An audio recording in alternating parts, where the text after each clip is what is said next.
This podcast is a member of the Place to Be Nation family. Visit us at placetobenation.com, the only place to be in your pop culture world. Welcome to the Marvel Age Masterclass podcast with host Ben Morse. Episode 16, 1970 Part 2, with guest Russell Sellers.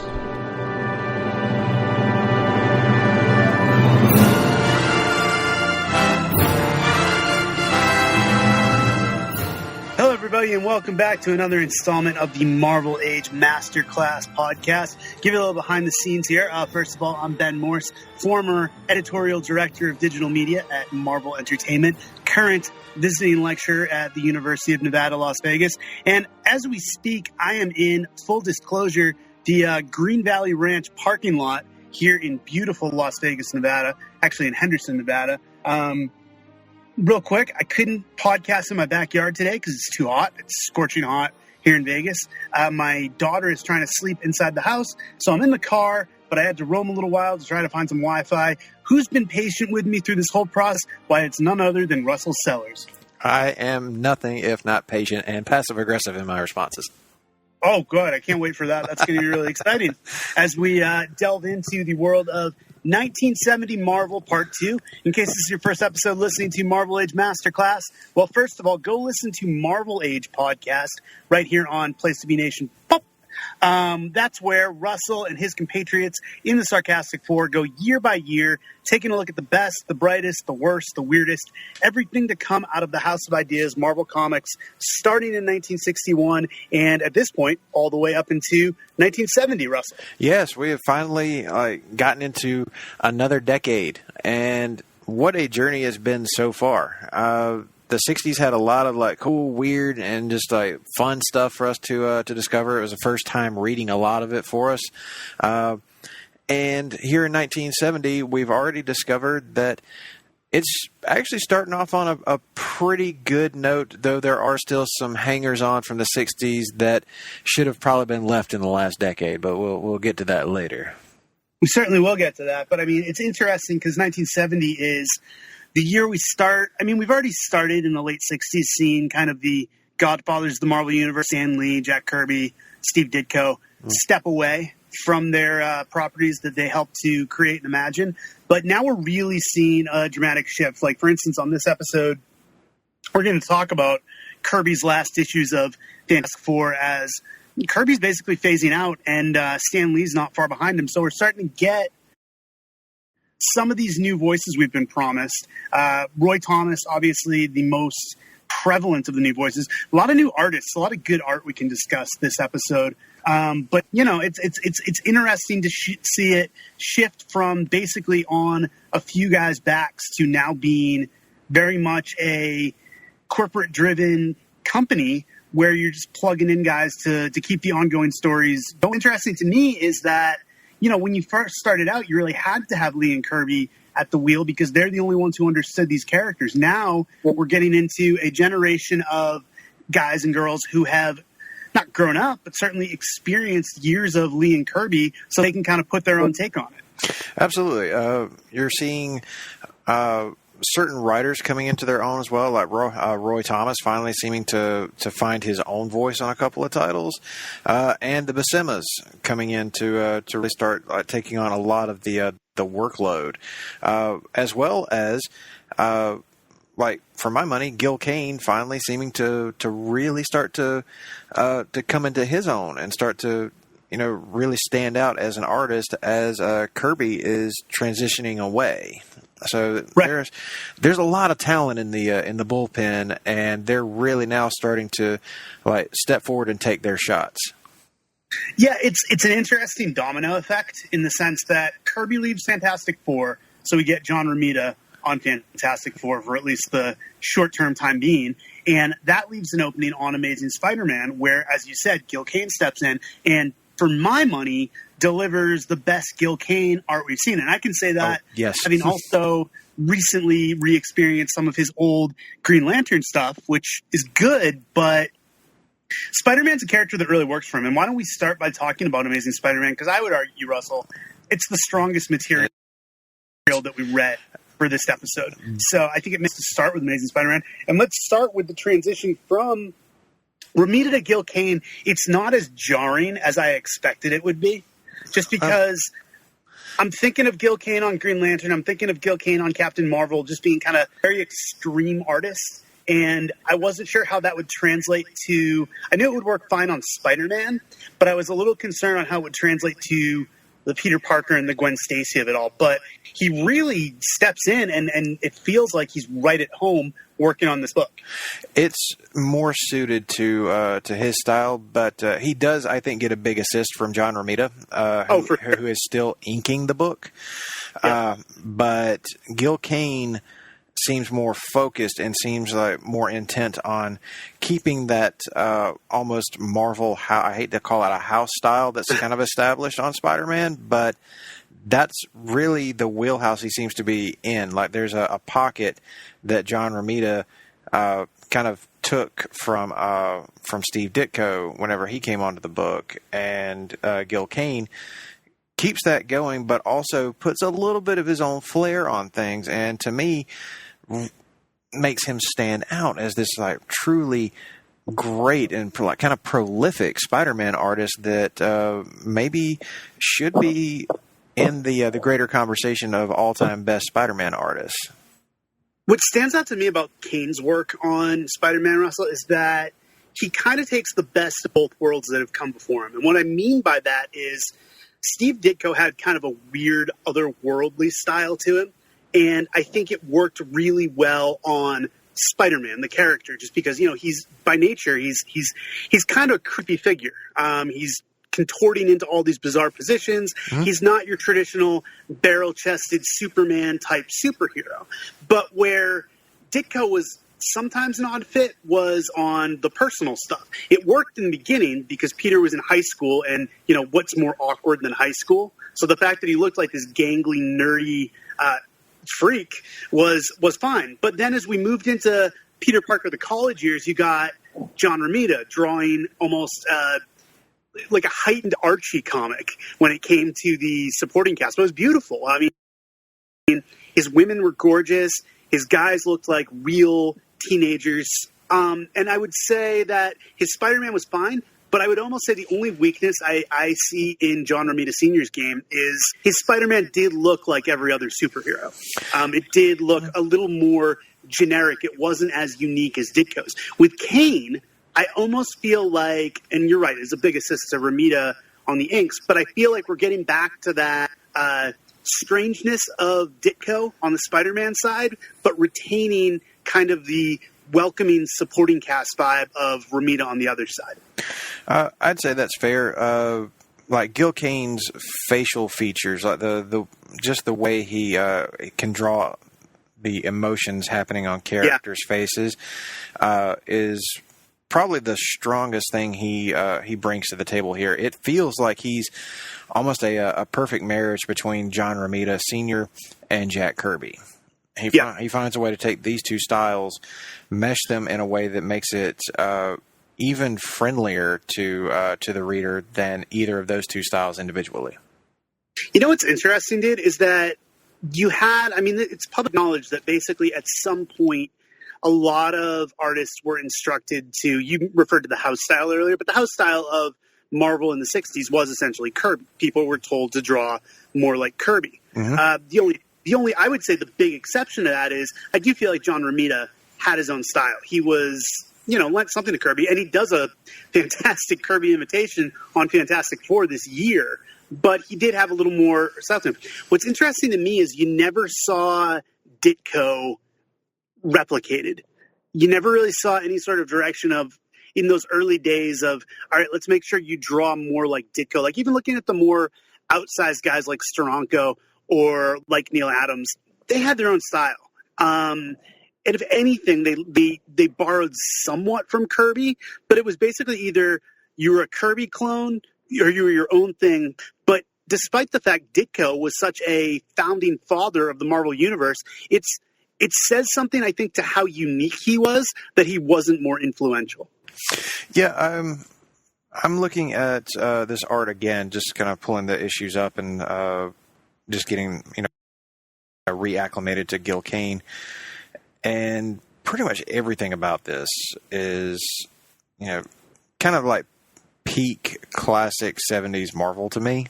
Like this sets your template. This is where I think a lot of artists are going to look back and say, this is the most influential stuff on me personally. Like, you can see a lot of modern sensibilities in this, stuff that artists today are even like trying to replicate, or at least taking some influence from. I mean, I can see this art specifically in like one of the last issues, the actual Death of Captain Stacy issue, influencing everyone from Greg Capullo to Patrick Gleason.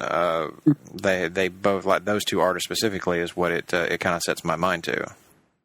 So you said it earlier, but just to put it on the record, are we in agreement that Gil Kane may be one of the more underappreciated talents of this era? Oh, I think there's no question. Especially looking at his Amazing Spider-Man work, all it really took was Gil Kane needed to find his voice on the title that was right for him. Along comes Amazing Spider-Man, and once again, Amazing Spider-Man proves to be the MVP of Silver Age Marvel. Yeah, I mean, I think Fantastic Four came out of the gate with a lot of power and energy, but Spider-Man, I had this conversation with Tom Brevoort recently, actually, saying how Fantastic Four has the bigger moments, but Spider-Man, pound for pound, is more consistent.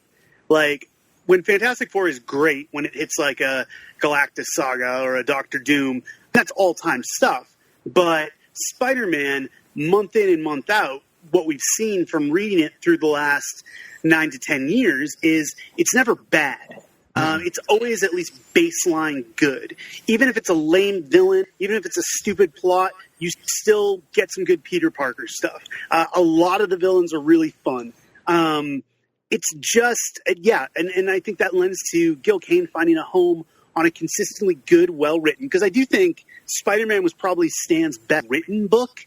You could maybe argue that FF, the collaboration, is stronger just because you have Kirby doing his biggest stuff, same as Thor. You have Stan doing the whole Shakespearean deal and Kirby really knocking it out of the park with big cosmic concepts. But as far as day in, day out writing, I think Stan's best stuff, aside from Silver Surfer, is on Spider-Man. Absolutely agree. Like, I think that for me, it's Thor, Silver Surfer. Those are like Stan at his like cosmic peak. Right. He really gets it with those two titles.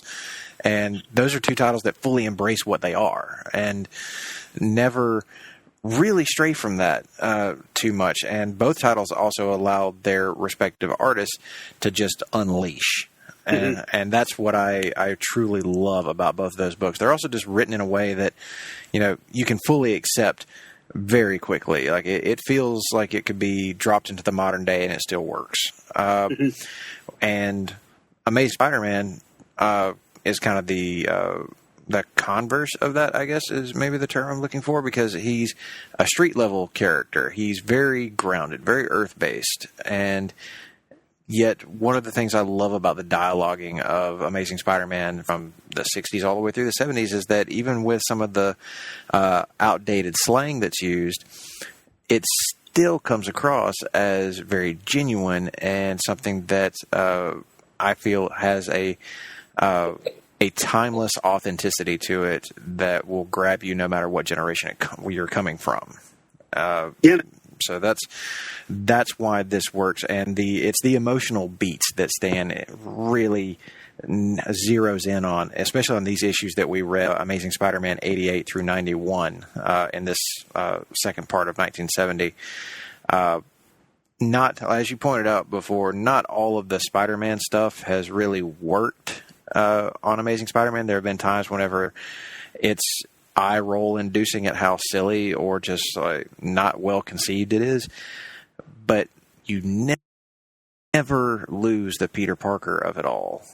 And that's what makes the book really sing.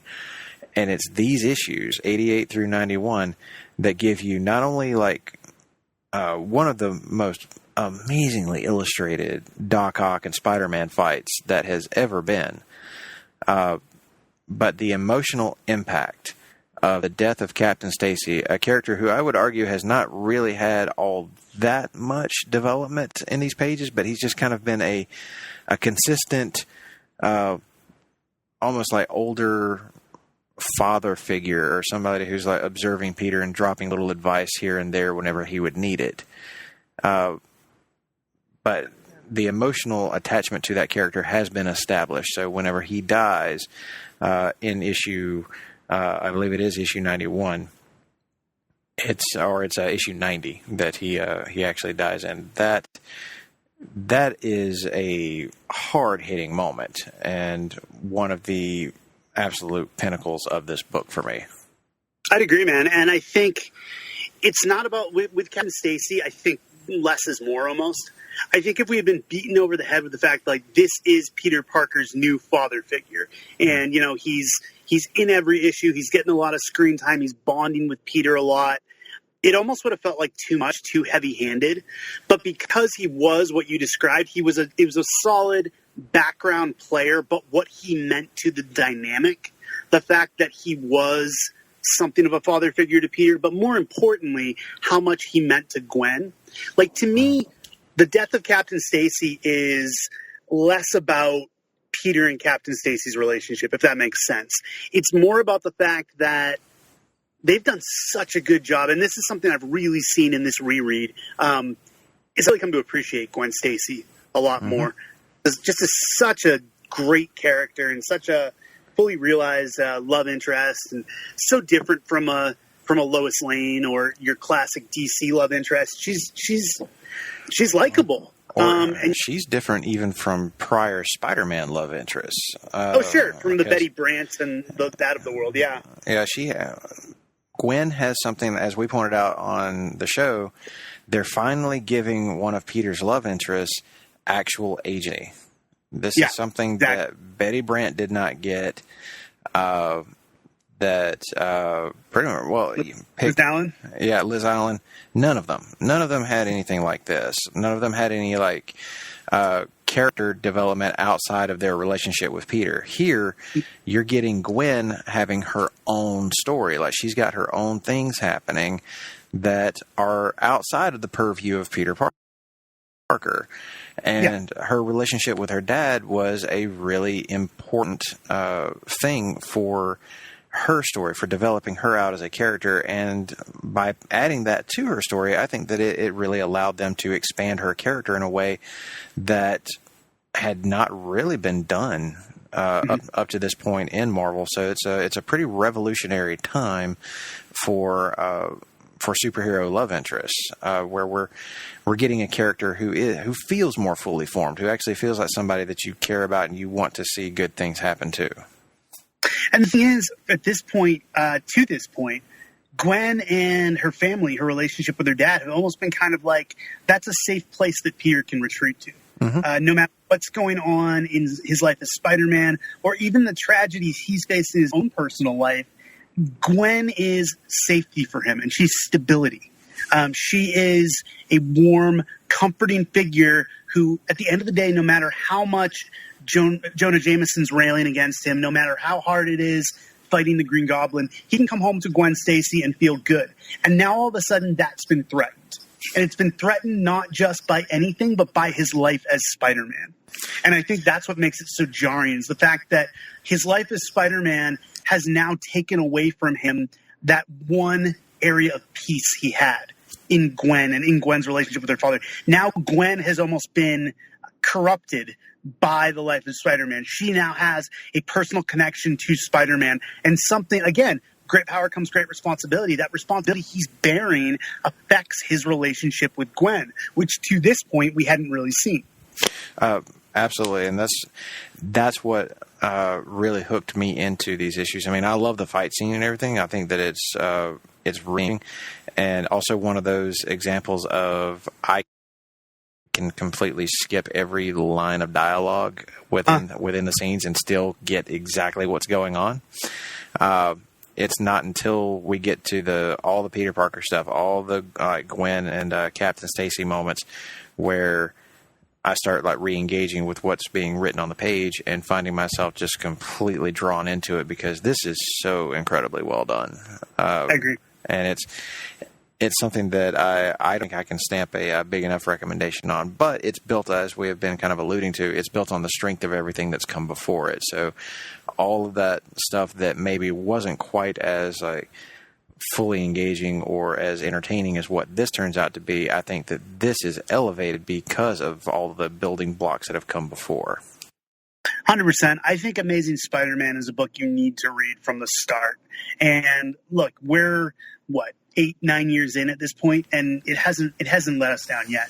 And I think another interesting thing to note is something we've been critical of Stan and of Mar-Vell on for these first decade has been the weaker female characters. The fact that your Sue Richards, your Jean Greys, your Scarlet Witches, they're just not, your Wasps, they're just not as strong as the male characters, and they're so diminished sometimes. So it's interesting to see that it's the non-powered supporting cast of Spider-Man, because I'll put Mary Jane up there as a strong character as well. I think Gwen is a step ahead of her right now, but they've got so much more to them than their super-powered counterparts, which is really interesting. It just speaks to what Stan liked to write. Yeah, and I mean, of those names of like actual like strong female characters, I would throw Carol Danvers in and with that as well. Characters who are bigger or beyond the purview of their male leads. So that's some good. Like, there are good examples in there, and even Sue Richards gets a couple of moments here and there where she steps out on her own and shows that she really does belong in this pantheon. She is as integral a member of all of this as anyone. So it's inconsistent, but it is there, and you can kind of see like the building blocks of a modern Marvel universe are very much being put in place. So you can see what kind of shoulders the current crop of creators are standing on, and there's a lot to love here, and there's still room for improvement. I think it's interesting to maybe tackle the issue of we kind of, or at least I was guilty of thinking, maybe Stan just can't write female characters early on. I wonder how much of it was Stan's inability to write female characters and how much of it was just the marketplace that they were catering to. The fact that it was probably a lot of young boys reading, and they knew that they weren't really ready for strong female characters. Because I think what we see here is that Stan has the ability to write strong female characters. Just for whatever reason, in those first 5 years of the Marvel Universe, it wasn't a priority. Yeah, I mean, it's there's a lot to be said for that. I think that it's maybe a combination of things. No one single issue is the cause of the problem. So it's going to be lots of factors falling into that. But I mean, that's a whole other podcast that we could spend like hours analyzing. Like a whole series of podcasts. Yeah. And you and I have enough podcasts on our plate right now. God, yes. So let's segue from Spider-Man. I'm not even going to get into the fact that I don't really like Doc Ock. I think that's for another day. I had in my notes mentioned that you don't like Doc. You know what? I don't want to go off on that tangent right now. I'll say this. I think he's much more interesting visually at this point in 1970 than he is as a character. That will change. He will get more depth to him. But we've said a lot about Spider-Man. I want to talk a little bit about some of the other titles that were featured in 1970. And specifically, I want to talk about Fantastic Four. Okay. Which we get to experience with a kind of cool story where Magneto comes in, manipulates Namor a little bit. We have a war between Atlantis and the surface world to an extent. The FF come in. But really, all the story stuff is secondary to the fact that this is the end of the Lee-Kirby collaboration. Romita steps in, does his best, I think does admirable work in telling a really good Fantastic Four story. But just what are your thoughts, Russell, as someone who's experiencing this for the first time? Because you've not read Fantastic Four prior to this podcast, right? No, I have very rarely experienced much of the FF. Certainly not any of the 60s, 70s stuff. My Fantastic Four encounters have all been largely in the modern context, like from the 90s forward. Okay. But let's put it on you for a sec then. As someone who has now come a decade into watching Lee and Kirby and kind of getting acquainted with Fantastic Four, what do you think of the disillusion of this team? And I think you guys touched on it on Marvel Age, but I want to dive a little deeper here. The fact that it really, just because of the nature of the business at the time, like if this were today, if this happened today and Lee and Kirby did 102 issues together and then Kirby left, even if he was leaving for DC, you know they would make a big deal out of it.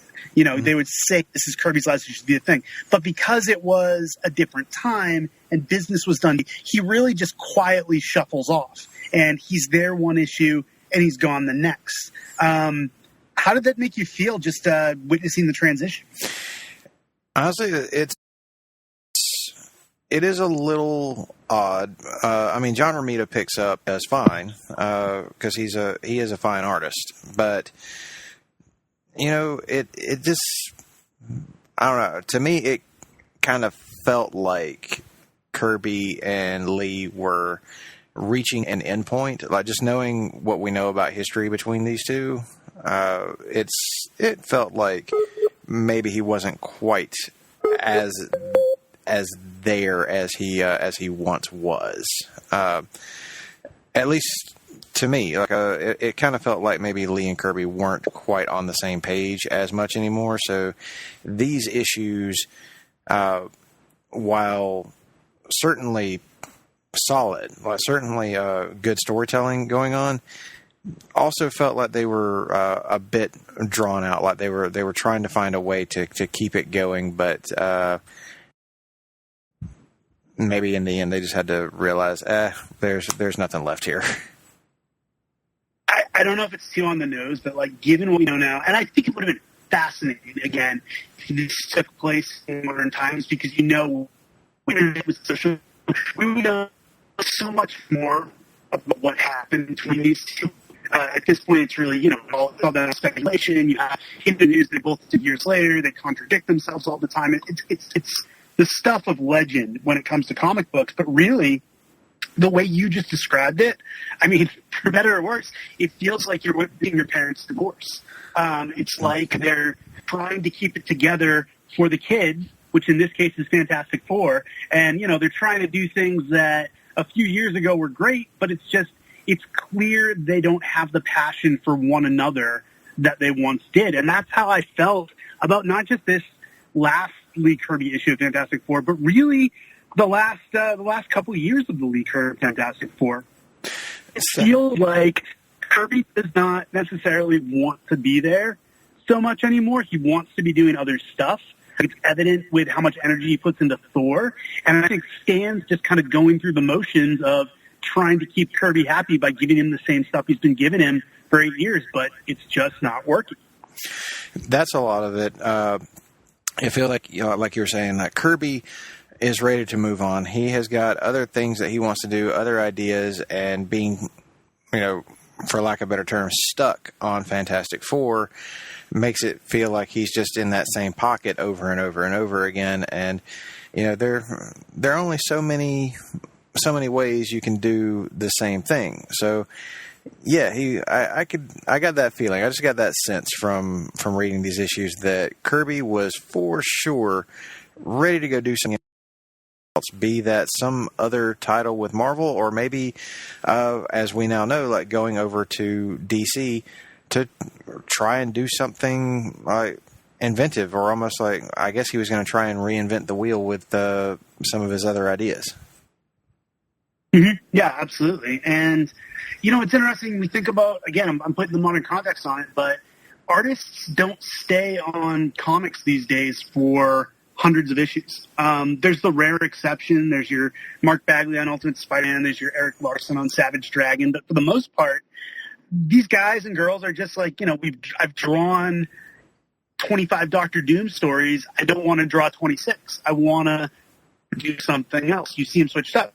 There's a reason that Marvel and DC have whole departments developed for talent management at this point. It's to make sure that their talent is constantly engaged. Now, I don't love the whole strategy of, you know, artists doing 6 issues and then leaving, which we tend to see a lot. these days. But I do appreciate the fact that if someone gets a good 3, 4, or even 2-year run in, it's okay to shift them to something else just to keep them creatively fresh and engaged. And I think had there been a talent management department at Mar-Vell in the late 60s, early 70s, certainly they would have done their best to redirect Kirby somewhere else. They would have tried to find him something he hadn't done yet so he could scratch that creative itch. But as you said, at some point I think he felt like, you know what, I've done all I can do here. It's time to go create something else. And I think that's fair for Kirby to have felt that way, because he put in more than enough time on Fantastic Four, and that's his legacy is cemented. He could walk away from the book at that point, and I think that the best thing to do would be to get experimental, try new things, go make something that you've had in the back of your head, or like take it over to the distinguished competition and see if they want to play around with some of the ideas that maybe Stan balked at. And there was nothing stopping him. So that was the positive side of it all.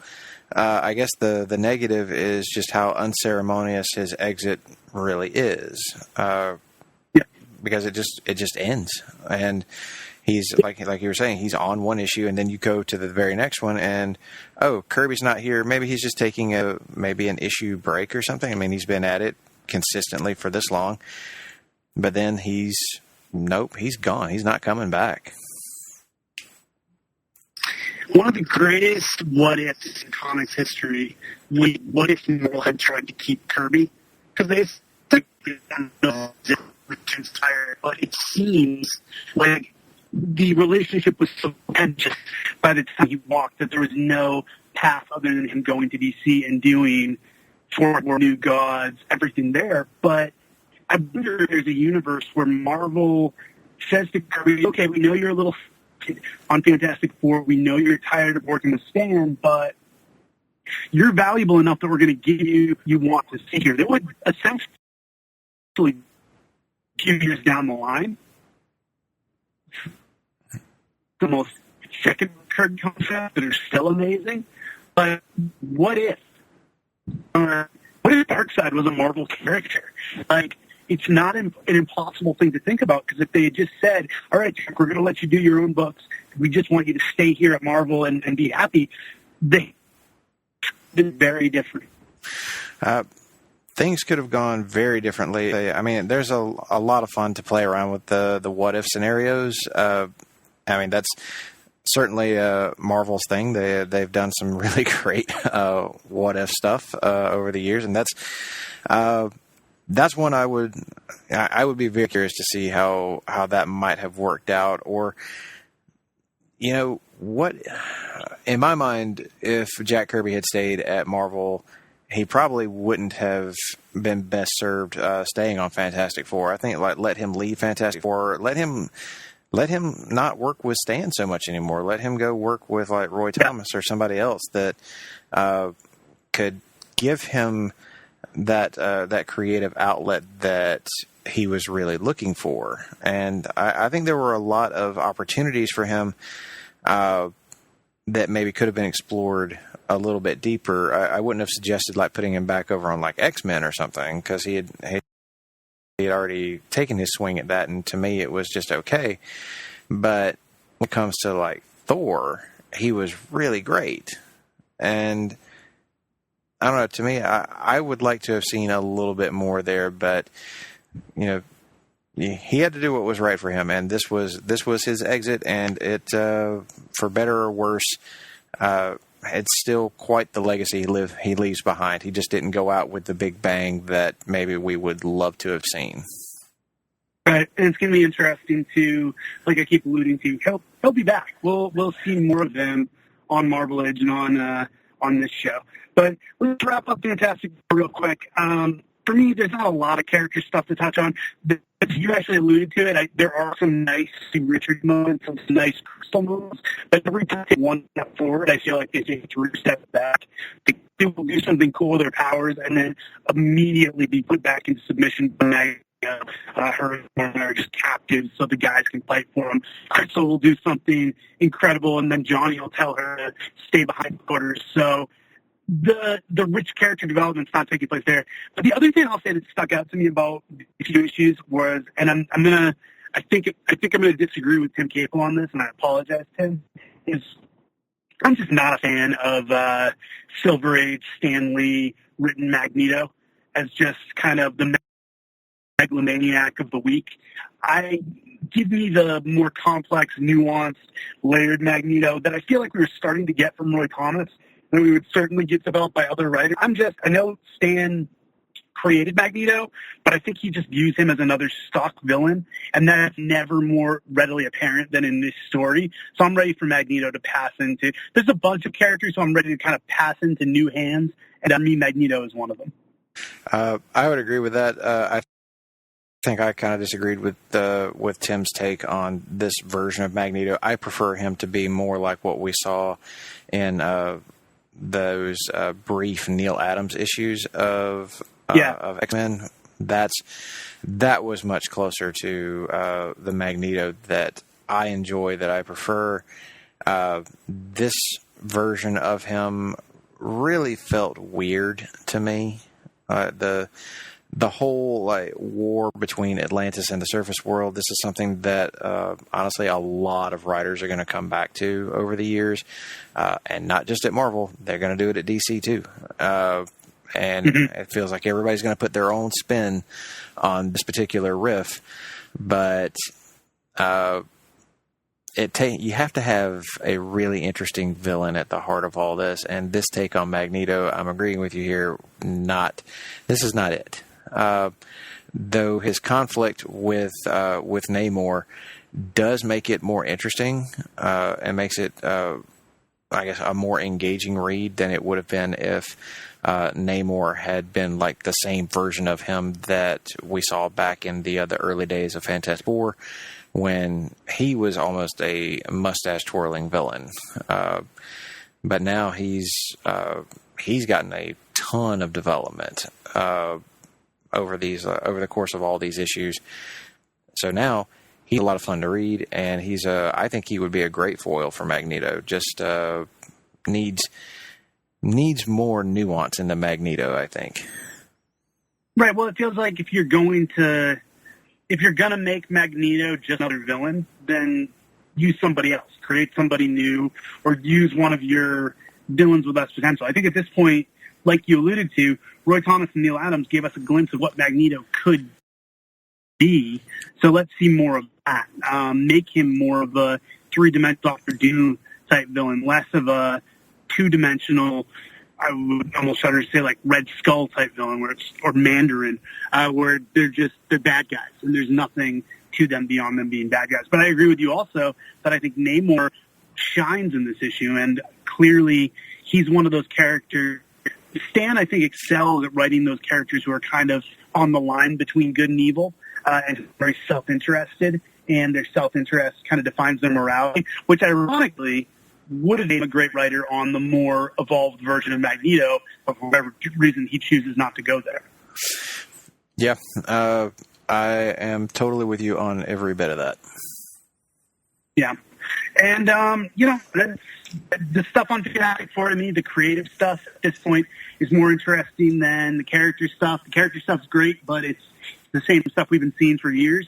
So we'll see if once we get, like I said, some new voices in here, we get some new stuff with the characters. That said, I want to jump over to another book, that being Captain America.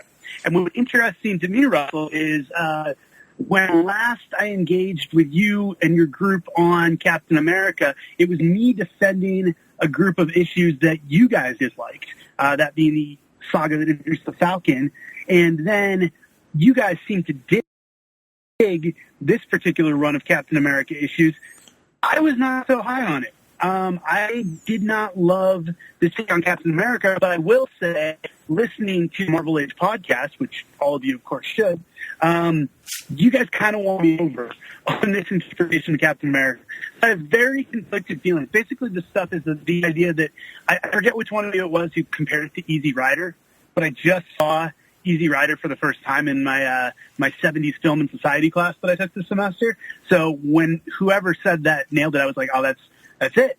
Cap is Easy Rider. He's going out and he's discovering America. And that made it a little more palatable to me because it felt to me outside of that. Because the thing that didn't work for me was Cap talking like he was Daredevil, making quips and stuff like that. I guess I'm just so used to kind of straightly Steve Rogers. And I know some people love when Cap loosens up a bit. Me, I'm kind of like, you know what? That's what makes him stand out in the Marvel Universe is he's the one guy who's not cracking wise every few seconds. But whatever, I said a lot there. I want to let you respond and kind of give your take on what you thought of these Captain America issues. I'm of two minds about these issues, and I think I alluded to that on the actual on the Marvel Age podcast, that there are things I really love about this, the Easy Rider style Captain America, which I believe it was Todd that called it out as that. He would be the one. Absolutely good call, and certainly makes these issues more palatable, makes them more entertaining. I'm kind of with you on that. I think that this version of Cap was just a little too quippy. I agree. That was the only problem. I don't have a problem with quippy Cap. I'm good with that. I have a problem with it whenever it felt out of balance.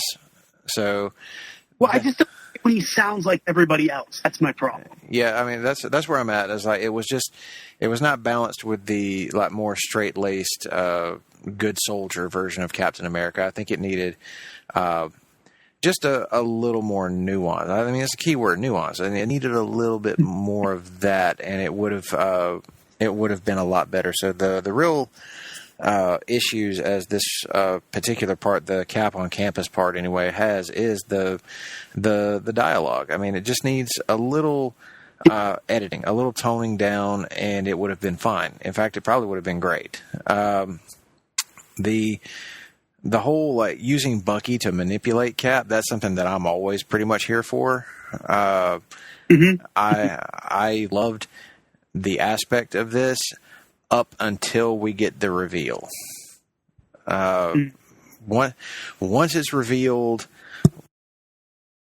how this was being done, it all felt like, wow, there are way too many ingredients in stew. We are trying incredibly too hard to make this story work when it was working just fine when it was much simpler. You could have just kept going with your very basic concept, and you could have even revealed, had a similar reveal to who or what this Bucky imposter actually is. I probably would have accepted it, but once you start factoring in so many players into the game, it loses something. It gets diluted. Like your whole story is now, just too convoluted for your concept. So a good idea that felt like it was just a little overcooked, and they got something with it though. There is something here. There's a good story in there that, much like certain things on Avengers, just isn't prepped right. It's not prepared just right. But I get the idea of what they were trying to do. Just needed some clearer thought, and maybe not try to throw so much in all at one time. Simpler is better. I think you're right. I think there was a good, simple plot going on here. The political stuff, great. The Cap discovering America stuff, great. Even Cap-Bucky conflict and Cap's lingering through. Yeah, there's something interesting there. But it really collapses under its own weight. And again, I had the experience of, look, there's some characters I want Stan Lee to write forever. I would be fine with Stan never leaving Spider-Man. I would be fine with him sticking around on Silver Surfer. I even think he's still got something to say on Fantastic Four, maybe with a different artist. But when it comes to Captain America, I feel like Stan has said what he needed to say with Cap, and it's time to bring in some fresh blood. It's time to bring in, frankly, some younger voices who have an interesting Cap story to tell, to do with kind of the stuff that Stan's dipping into with the politics and with the reaction to the college-age crowd. But I want someone who's really of that generation to be able to give me a different and exciting take on Captain America. To me, this 1970 version with Stan and with Gene Colan, who this was not, to me, his strongest work. This is just something I'm not there for. I really had very little time for these issues of Captain America we read in 1970, and I'm ready for a refresh on this character. Same. I could go for a lot more political intrigue and espionage, Captain America, and a lot less let's make a convoluted clone or robot plot. Yeah. So I think we're on the same page, and we'll see if we're on the same page for these remaining books. I wanted to say before we go there, though, Russell, do we want to take a quick break and talk about what's going on around Place to Be Nation? Sure. I can tell you all about some of the stuff that people need to be checking out on the PTBN Pop feed. This past week was, of course, another really busy one. As everybody, I think, in the world knows by now that Avengers Endgame is out. And we've got 2 review shows that covered it. We've got one featuring the hard-traveling fanboys of Greg and Nick. They're joined by my cohort on the Sarcastic Four, Tim Capel, as well as his cohort on Talkin' Pop, Miss Jennifer Smith. And, of course, my other co-host, one of my all-time favorite people, Mr. Sam Neely, who co-hosts 90 to Nothing with me here on the Pop feed, all talking kind of a group therapy session about Avengers Endgame, and it is heavy on the spoilers, so if you haven't seen the movie, you're one of the few, but go to it and then go listen to the great therapy session, and also give a listen to Mr. Andy Atherton and Miranda Berthold giving their thoughts on a separate Avengers Endgame review. Speaking of Andy, he also had a new episode, Looking Forward, Looking Back. He welcomed in like a huge panel for which I took part in to look at the upcoming summer movie season. We talked a little bit of Endgame there, of course, prior to us having actually seen it. I also have a new episode, the penultimate episode of DC Post-Crisis Management. That one's out there now, where Stephen Ferrari of the Casual Geekery joined me to talk the Dark Side War and DC Universe Rebirth #1. The NBA team are digging into round 2 of the NBA playoffs. One of my other Marvel Age cohorts and the manager of PTBN Pop, the owner of PTBN Pop, if we're going to get real, Todd Weber, continues to review the last season of Game of Thrones in latest installment of Binge Please. That's a really fun show. Recommend everybody go check that out. Cowboy and D'Amato are back with a new This Week in Sports. They're breaking down the NFL draft and round 2 of the NBA playoffs. Hard Traveling Fanboys, they're back and joined by the manager, Todd Weber, and they're going off the page and reliving the old Shazam TV show. If you guys haven't ever watched that, go get on DC Universe right now. It's hilarious. And, of course, Steve and Kelly are back. They're talking Bewitched and Natalie Imbruglia on Songs with Friends #26. That's going to be that's one you guys just got to go listen to. Get that nostalgia button punched real hard. But there's a big thing happening with the Hard Traveling Fanboys. Everybody needs to know about this because at the end of May, they're going to be wrapping up the Hard Travelers for Hire series, which has been a comprehensive look at every movie in the Marvel Cinematic Universe. And they've looked at all of them so far and just wrapped it up with their big review of Endgame. So to wrap up this whole thing, they're going to do a giant-sized special edition podcast where I and several others are going to be joining them to do a full retrospective look back at the highs and lows of the Marvel Cinematic Universe. But we want your opinions. We want the opinions of all the listeners out there. So after you've seen Endgame, what you do is you need to rank your Marvel Cinematic Universe movies from 1 through 22 and email that list to nickd@placetobenation.com. That is NICKD at placetobenation.com. The full composite ranking for Place to Be Nation will be revealed on the show. So get your ballots in to make sure your voice is heard. They are due by May 16th. That is May 1/6. But you got to remember, we also have a wrestling feed over PTBN. That's, of course, the bread and butter of Place to Be Nation. And Scott and Nate are back. They're welcoming Andy Atherton in the latest edition of Main Event, and they do a mini great debate before diving into 2 big Okada matches. In the second episode of Row 1, Seat 1, Ben Zaney welcomes Al Getz to talk about visiting MLB stadiums and UFC events, and then brings in Lane to talk the Scenic City Showdown. And of course, a new episode of Talking WCW. Greg, Tim, and Jenny are back and breaking down some stiff as fuck Steiner Brothers matches. Over on the Mothership, Justin and Scott brought in John D'Amato and Steve Bennett to deep dive into the build-up for WrestleMania 5. And of course, we can't forget about What If. Greg and Nick are delivering episode 3, exploring a world where Daniel Bryan stays healthy after WrestleMania 30. And then, of course, last but certainly not least, Jeff is back learning wrestling with the road to WrestleMania 6. And we also hear about, all about JT's interesting experience with his grandmother's funeral. Oh, dear God. What are we doing? And then over at PlaceToBeNation.com, there's PTBN's excellent WWE Network adventure. It's back and running hot as the crew looks at a pair of 1994 episodes of Smoky Mountain Wrestling. That is some great stuff. You guys need to go check out both of these things.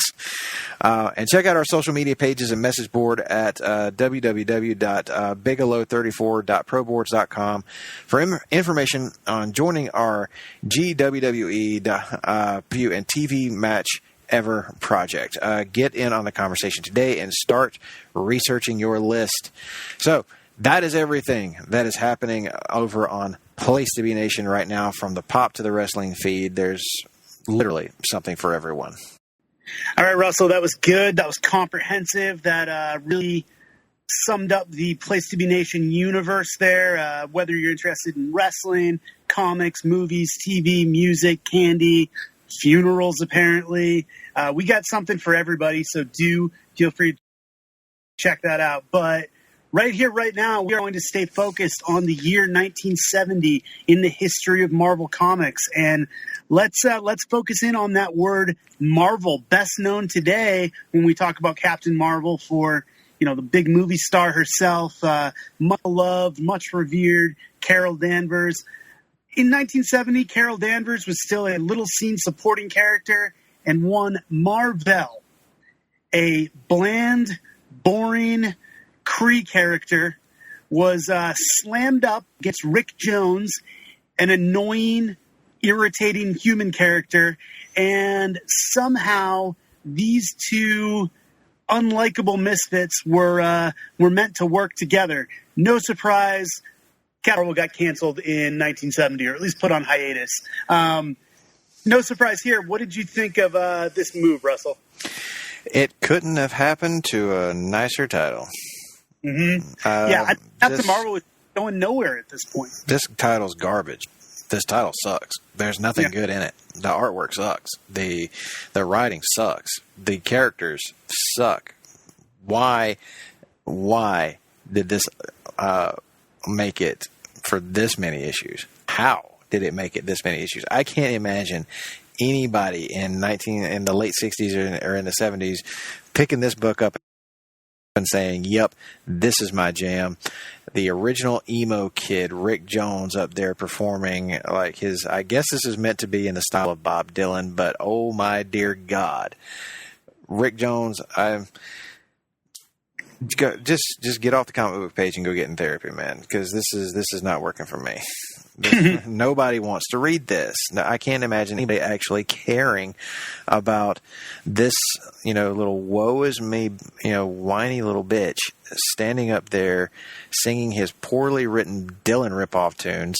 I mean, there's even a panel here where this girl appears to be covering her ears. Obviously it's not that she's closed her. I'm imagining this in my headcanon that on page 2 of issue 20 that this girl's got her hands over her ears and her eyes shut because she's trying to imagine herself anywhere else here. I don't know, man. To me, the most interesting thing about this era of Captain Marvel is that Marvel clearly recognizes that something is broken with this character.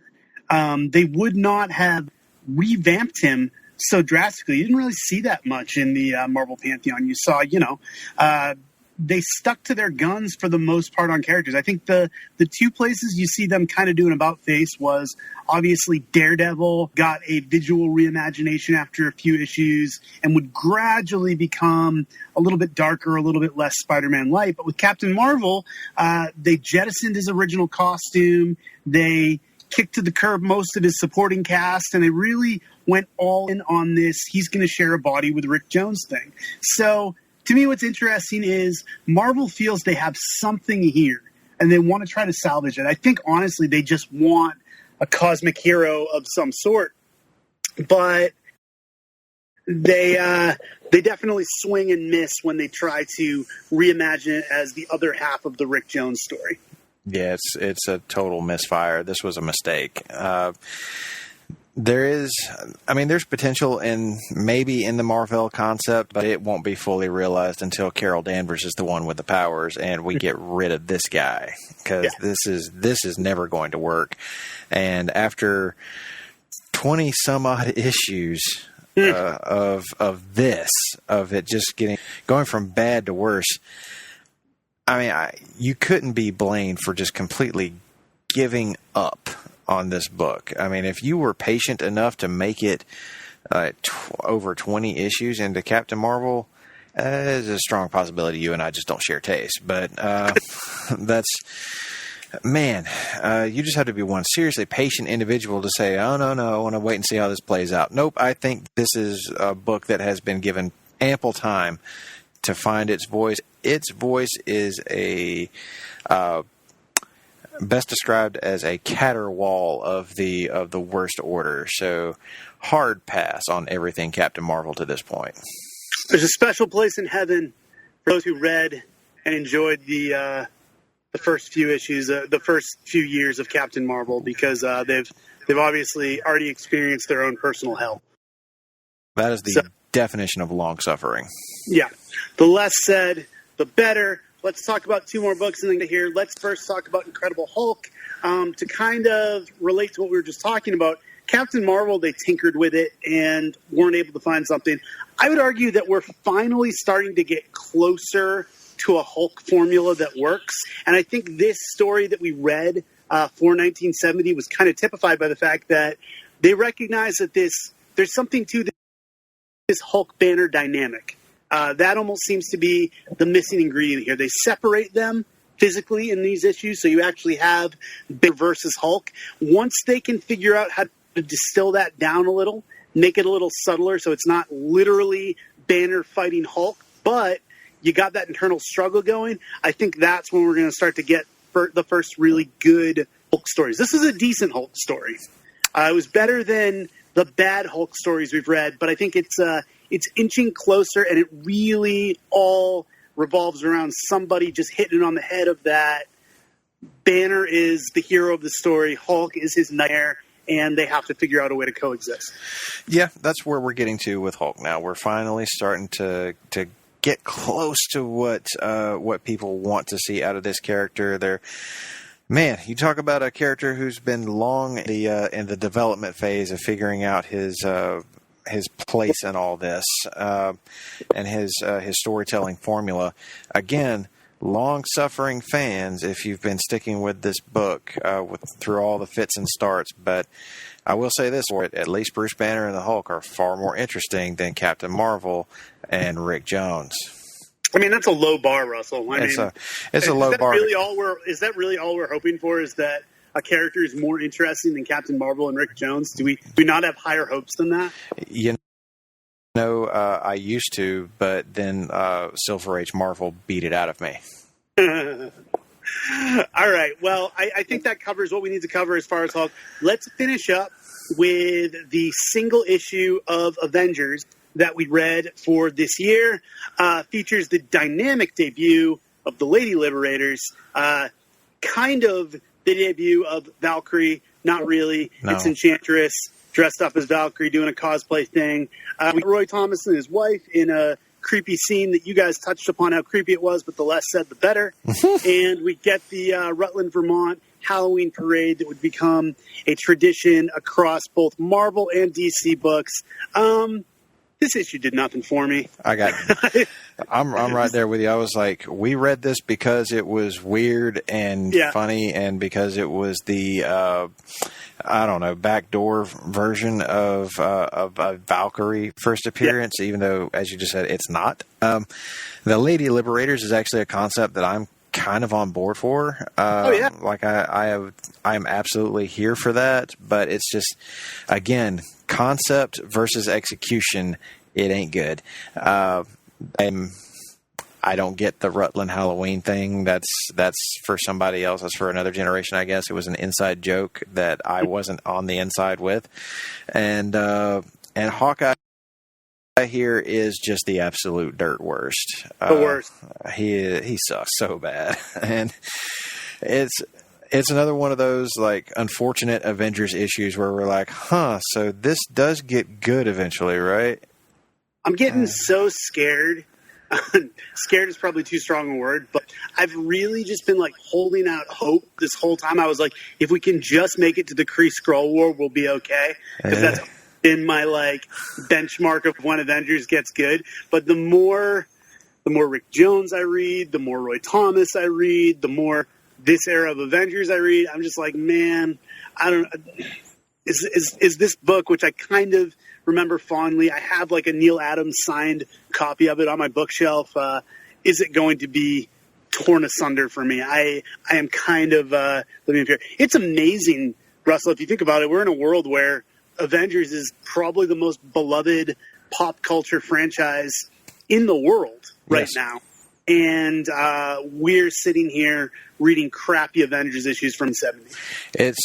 It is a remarkable change of pace. And also, speaking of like Avengers in the modern era, go check out the Jason Aaron run on Avengers right now. Oh, hell yeah. It's actually really great. And more of that kind of Avengers is what we want to see.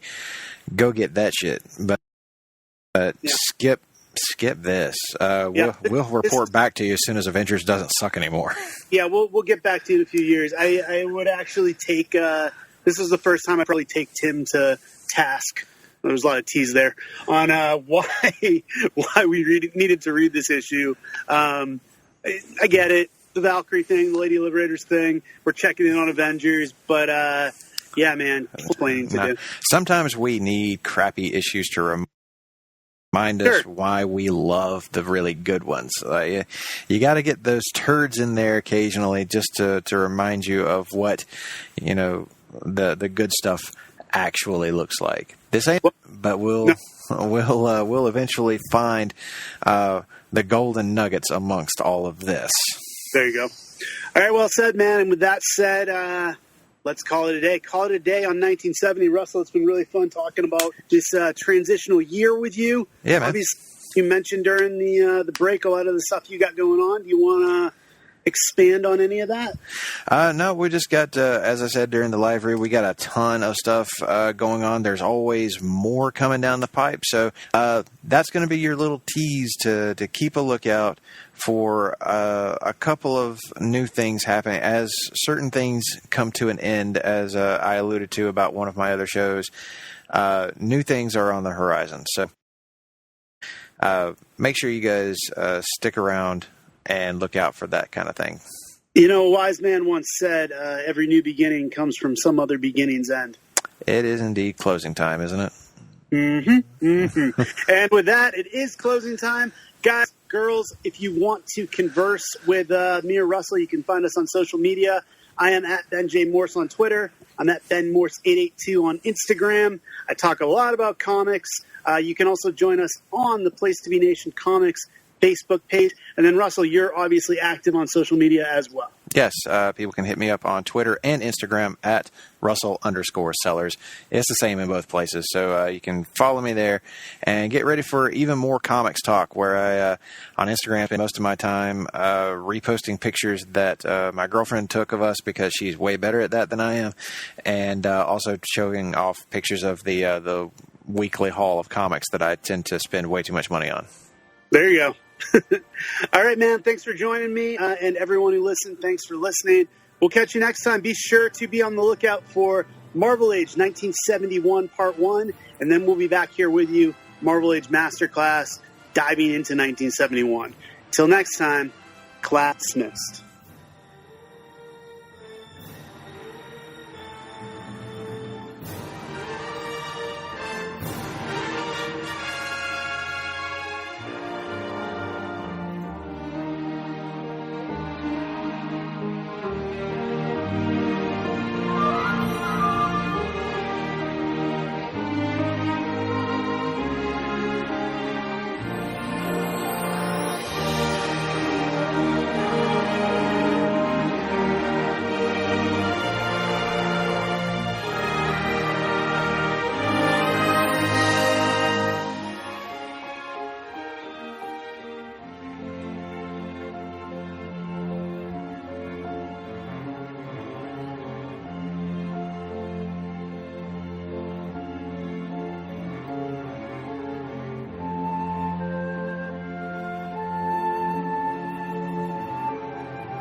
Consideration paid for by the following.